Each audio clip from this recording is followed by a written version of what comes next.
If you're a manager, what do you do when your boss gives you the wrong expectation on execution? And what I mean is that your boss gives you the wrong data point for each individual's output of what is expected. If we haven't met, my name is Rafael, management coach, and I teach managers, inspiring managers, new managers, how to manage effectively for results. So in this scenario, I was working with someone today, and the individual said, hey, my boss gave me this number per person, 150 units. I'm like, okay, so what did you do? I said, I used what you showed me. I did observations, did several observations, and I came out with a number. I said, okay, what's that number? It normally takes 7 minutes per process from start to finish per activity. I said, okay. Now, the other part of it is that there is an activity that takes a little longer. That usually takes 10 minutes. I'm like, okay, so there's 2 activities, one for 7 minutes and one for 10 minutes.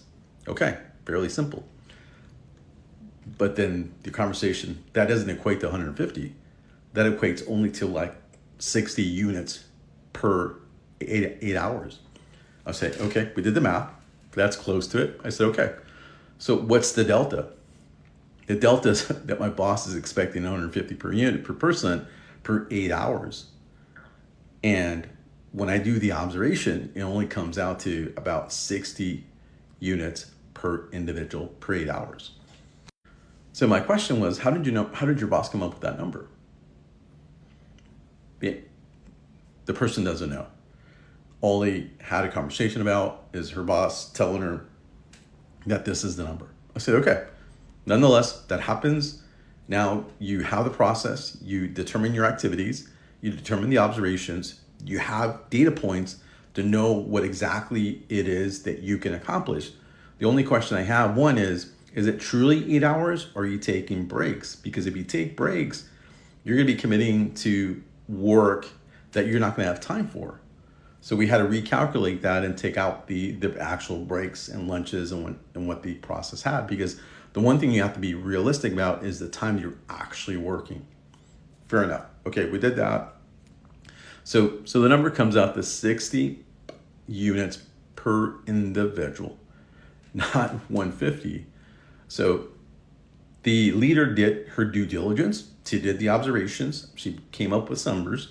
But the thing that I noticed was 7 was an average number. There were observations in that people did better than that. They did 5 minutes, 4 minutes. My question to her was, why not pick 4 or 5? Because the delta between 7 and what you think the average is and 4 is the opportunity. That's the opportunity to improve. So even though this is a starting point, and if you're starting as a new manager, this is a great example of how to be prepared for the conversation about your boss and with your team about setting expectations. Let's take the example, if she didn't have this and she accepted the fact and said, okay, boss, 150, that's okay, and she didn't do any due diligence and she just accepted that number, guess what? Then she has to communicate that to her team. And guess who's gonna be in the corner when that happens? She is, or the leader is, because then you're communicating that and employees know you can't do 150. Then every single day they're gonna be losing because they're not capable to 150. At most they can do, like we said, 7 minutes per unit, which equates to about 60 to 70 units per day. Then you set up for fail. You set up the employee to fail because you didn't do your due diligence around the time frame for volume of work. You just accepted the fact that your boss is telling you this number and you're okay. You're one of the individuals that reacts to everything and you're okay with that. That puts you in a bad spot. That pisses people off as an employee. Then you lose all the way around. So do your due diligence. This is a great example of what the individual did through the training that I provided.